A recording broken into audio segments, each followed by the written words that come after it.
YouTube. What's good, guys? It's your boy TD, and I'm back again with another video from Fantasy Good Sports, guys. And today's video is going to be on 10 bold predictions for my 2023 fantasy football season. Yes, guys, I got 10 bold predictions. So, guys, make sure you hit the like button and subscribe to this channel. This is cutting edge content. I said what I said. This is cutting edge content. So, guys, let's begin.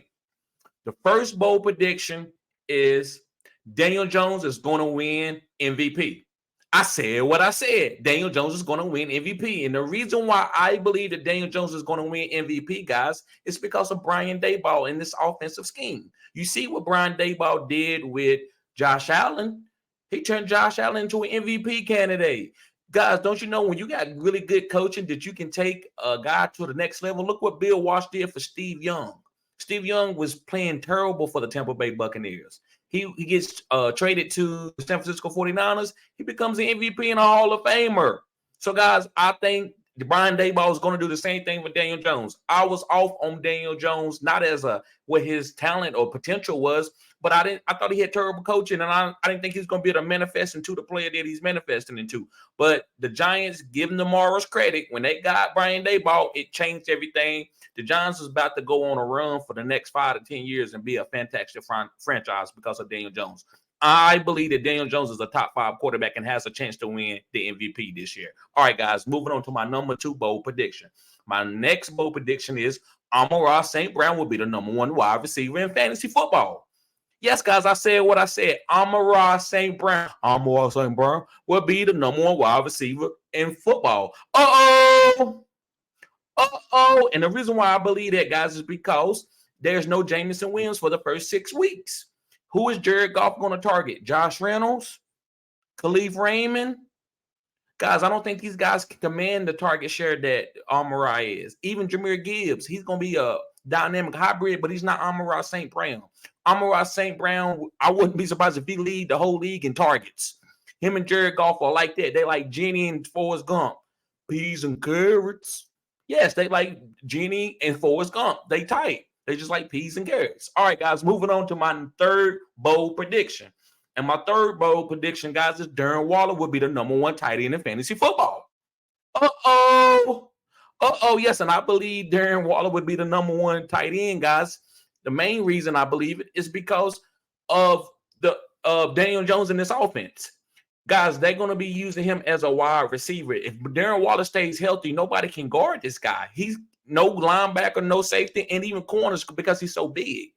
So just because of Daniel Jones' potential and him bringing in with Darren Waller, I think both of these guys are going to have the best season of their careers. I said what I said. Only thing I believe that Darren Waller just needs to stay healthy over Travis Kelce. And listen, if he finishes number 2, I'm okay with that. If he finishes number 2, I'm okay with that. That's still close enough. I'm taking Darren Waller in every single draft that I can get him at, guys. Moving on to my 4th bold prediction. My 4th one, guys, is James Cook would be a top 5 RB. I said what I said. James Cook would be a top 5 RB. The reason why I believe that James Cook would be a top 5 RB, guys, is because they need to take this offense to the next level. In order to do that, they need James Cook to catch passes like CMC. Remember 2 years ago, they tried to trade for CMC, but it didn't go through. So now, with James Cook being their CMC, catching passes downfield, intermediate, lining up at wide receiver, this is going to be able to help Josh Allen get the ball out quick and help him in the red zone so he's not turning the ball over, trying to make a big play every single play. He don't need to do that. So James Cook is going to help this offense. And Damian Harris is already hurt. Damian Harris is already hurt. Moving on, guys, to my 5th bold prediction. And I know a lot of you might not agree with me on this, but that's fine. It's my bold predictions, right?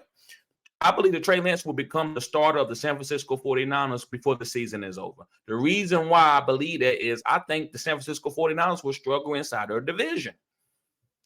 I'm not saying Brock Purdy is going to go out and play terrible. I don't think he's going to be playing good enough for them to go to another playoff run. Now, I could be wrong, but I don't believe that. So once that starts happening, you have to put Trey Lance in. He's making too much money for him just to ride the bench out, and you have to take his 5th-year option or give him the 5th-year option next year. You're paying him a lot of money. So you got to be able to make a decision on him quickly. So I believe that Trey Lance will become a starter and play well, and they will be able to make a decision on what they're going to do, trade him or play him or whatever, trade Brock Purdy, whatever they need to do. So I like Trey Lance becoming the starter this year because of this division. I think it's going to be sneaky tough. All right, guys, moving on to my 6th bold prediction. And my 6th bold prediction, guys, is Antonio Gibson will finish as a top 12 RB. I said what I said. Antonio Gibson will finish as a top 12 RB. The reason why I believe that, did you see what Eric Bieniemy did for Jerick McKinnon? Jerick McKinnon is past his prime, but balling for Kansas City, he getting all the honey touches around the green zone. So Eric Bieniemy is going to draw up these type of plays for Antonio Gibson. Antonio Gibson is a better athlete than Jerick McKinnon. He's going to play wide receiver and catch balls down the field, unlike Jerick McKinnon. So I like Antonio Gibson even over Brian Robinson. I'm not saying Brian Robinson sucked. I'm just saying Eric Bieniemy offenses throw the ball a lot around the green zone. They got a lot of manufactured targets to score in the red zone. That's what Andy Reid is great at, drawing up plays around the red zone, not just running in a cloud of dust to get his running back in there. So, guys, I love Antonio Gibson as a top 12 RB. Going to my number 7 bold prediction, guys. I believe that Devontae Smith will be a better wide receiver in fantasy than A.J. Brown. Now, not in real life, but in fantasy, yes. Devontae Smith will be deployed this year as an underneath guy getting a lot of targets to take this offense to the next level. Remember, you have to evolve every year. You can't do what you did yesterday. You have to evolve because defenses will scheme that and try to take that away. So this year, what they trying to take away? A.J. Brown. But then you got Devontae Smith killing you underneath. So you're going to have to readjust your defense this year. By the time you readjust, you win a Super Bowl. That's the name of the game. That's what Bill Belichick has done. That's what other teams have done. Right? So, guys, I believe that Devontae Smith will lead this team in targets and routes run. I believe that, yes. So, guys, pick up Devontae Smith. His ADP is like in the 4th round. It just depends on the format, right? Super flex, single quarterback, it just depends. But he's going after A.J. Brown. I'd rather fade A.J. Brown and get Devontae Smith. I'm not saying fade A.J. Brown because he sucked. I'm saying fade him because I can get a better value in the number 1 wide receiver on that same offense. All right, guys, going forward to my number 8 bold prediction. And it's A.J. Dillon will finish as a top 12 RB. I said what I said in fantasy football. A.J. Dillon will finish as a top 8 RB. And the reason why I believe he will finish as a top 12 RB is because, guys, he's going to get all the honey touches. They have a young quarterback like Jordan Love that's not Aaron Rodgers. He's not going to be discount double checking out of plays. He's going to be running what the coach told him. And that's a lot of carries in the green zone for A.J. Dillon. Aaron Jones is there, but he's not going to be running in the green zone. He's going to be catching passes out in space. Once they get down to the 5-yard line, that's going to be A.J. Dillon time. He can have 12-plus rushing touchdowns, kind of like a Jamal Williams type of build, guys, when you like looking at how a guy can be fantasy valuable in a tandem backfield. That's what I believe A.J. Dillon is going to be, guys. So pick up A.J. Dillon. His ADP is after the 5th or 6th round. I love his ADP.